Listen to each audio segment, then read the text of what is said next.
If you have ME or chronic fatigue syndrome and have been told that exercise will help, that pushing through the fatigue will somehow rebuild your stamina, and instead you end up flattened for days, just know that you are not the outlier. That is the pattern. As a functional medicine practitioner, this is one of the most consistent things that I see in complex fatigue cases. What happened has a name, and it has a measurable biological mechanism. And it's that the advice was standard 10 years ago and the intention was good, but the outcome, and that it's primarily a fitness or a capacity problem, made things worse. And my hope for you is that understanding it changes how you think about energy and chronic fatigue from this point forward. I'm Dr. Kenny, root cause health detective, and I want to be clear about what this video covers. I have a companion video where I walk through the root causes of chronic fatigue, or ME, and what drives the immune overactivation component, like the HPA axis, the body's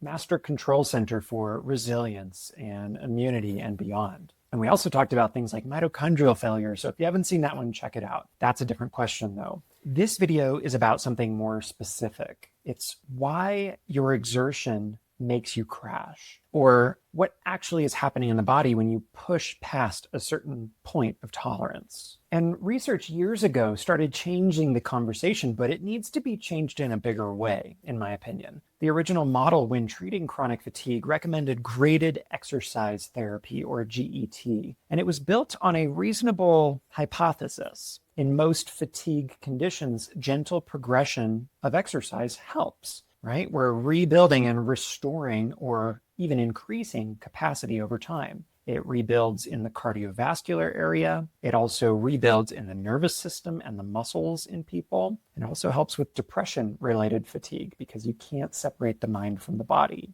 Research shows that it even helps in post-viral fatigue in many cases. So that same reasoning was then applied to the ME CFS patients. But here's where that thinking falls short. The assumption was that fatigue in ME and CFS works the same way that fatigue works in these other conditions. The body, given a consistent exercise signal, will adapt and build tolerance. What we now know is that fundamental assumption is wrong in this patient population. The standard of care potentially more harmful for people properly diagnosed with ME or CFS. In 2021, a national body in the UK that originally recommended graded exercise therapy reviewed all of the available evidence and reversed courses completely. The evidence review found that the studies that were supporting GET had fundamental design problems, that they relied on subjective outcome measures in trials that were not blinded in many cases, and that what looked like improvement in the data didn't hold up when it was measured more objectively. The recommendation was not softened, it was completely removed, and around the same time, the CDC in the US quietly removed its recommendations as well for graded exercise from its website entirely. Coincidence? I think not.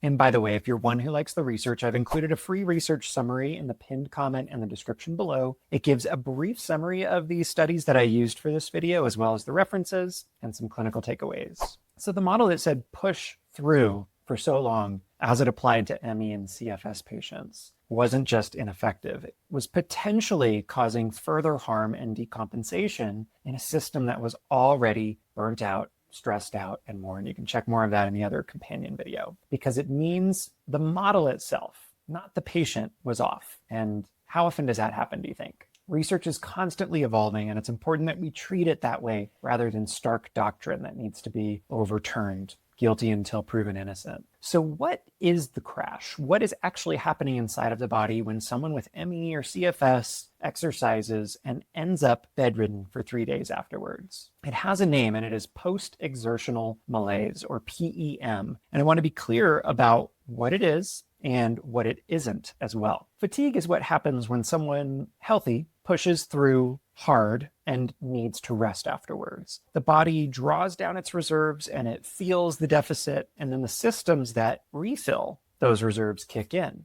You sleep, you eat well, you recover, and the next day you're back, sometimes even stronger than before. PEM is categorically different. It's not a deeper version of normal fatigue. It's an abnormal physiological or functional response to exertion, where the recovery mechanism doesn't function the way that it should. Here's a way to conceptualize this. Think about a bank account with a fixed daily withdrawal limit. When a healthy system exercises, it draws from the account, and then overnight or over a day, the account refills itself, and the spending triggers a deposit signal. The body adapts over time, and its capacity even grows. Wouldn't that be nice if our bank accounts did that? Now, imagine a bank account that doesn't refill on a schedule or refills much more slowly than others. And when you overdraft it, when you spend past that daily limit, the system doesn't just say insufficient funds and you get a quiet notification. It freezes the account. Everything shuts down. Access drops below where you started,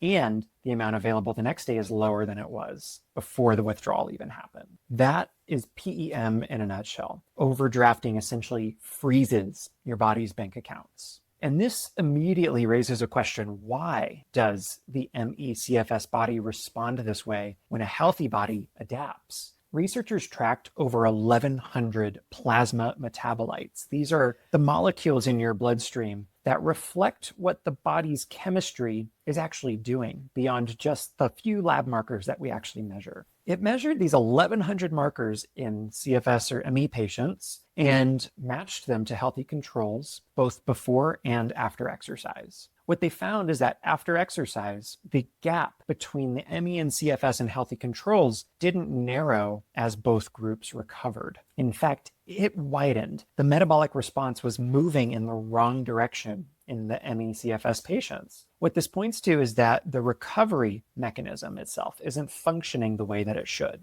Another group of researchers designed a test specifically designed to capture this, and the results are the reason this conversation has finally shifted in a big way in clinical guidelines and beyond. They ran what's called a 2-day CPET, or cardiopulmonary exercise test. And this essentially measures how your heart, your lungs, and your metabolism respond to maximum physical effort. The protocol executed this over 2 days in ME and CFS patients compared to healthy controls. And in healthy people, normal or even improved performance on day 2 is what the research expects. The body recovers and comes back ready. The largest study of this kind to date involved only 84 patients, so it's important to understand the sample size. And it measured against 71 controls, and it found that the ME and CFS patient group showed significant measurable declines across heart rate, oxygen consumption, cardiovascular output, and multiple other markers on day 2. And here's the part that really changes the model. When researchers matched the patients to the healthy controls by fitness level, the patients still declined. The controls held steady, and the controls were sedentary. They were not athletes. They were matched specifically to eliminate fitness level as a variable. So fundamentally, that rules out simple deconditioning as the explanation. If you've been told that your fatigue is psychological or that you're just out of shape and need to power through, this is the research that says something more specific about what's happening. And I want to know, if you've pushed through and tried the exercise recommendations and got measurably worse, what did your doctor say or your friends around you say when you reported that to them? Drop it in the comments below. I'd love to read them, and it really helps others to see their story in your own.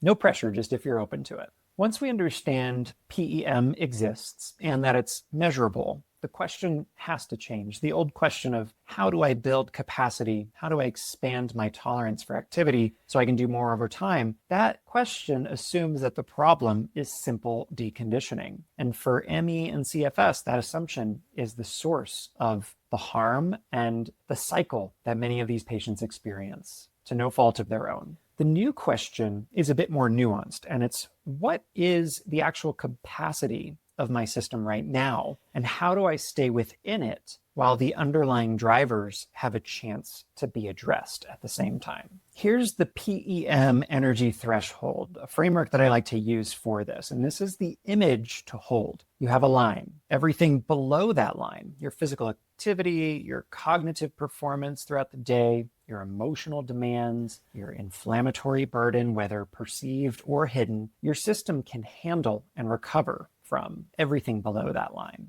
Everything above that line triggers the cascade, kind of the straw that breaks the camel's back. The problem in ME and CFS is that that line sits lower than most people think, including most doctors even expect. and in many cases, lower than the person themselves believe it does, especially when you've been functioning for years before your chronic fatigue has set in, because they remember what they could do before. Pacing has been misunderstood as giving up and as passive acceptance of a new set point. What it actually is, from a physiological standpoint, is respecting the current capacity of an energy system that is not responding to demand in a predictable level way. Staying within the envelope, staying below that line, is not passivity. It is strategy that keeps the system from compounding the effect. And consider this, if we applied this to another thing, if you had a broken bone, for instance, and someone told you to just push through it, push through the pain, it'll strengthen it, you would immediately know that model is wrong or incomplete at best. The injured structure doesn't adapt to load all of a sudden. It can break down further under pressure. ME in CFS is more complex than a fracture, but the principle applies. And the problem is oftentimes that we can't see it as explicitly as a broken bone on an X-ray. The system is not deconditioned in a traditional sense. It is dysregulated, and that is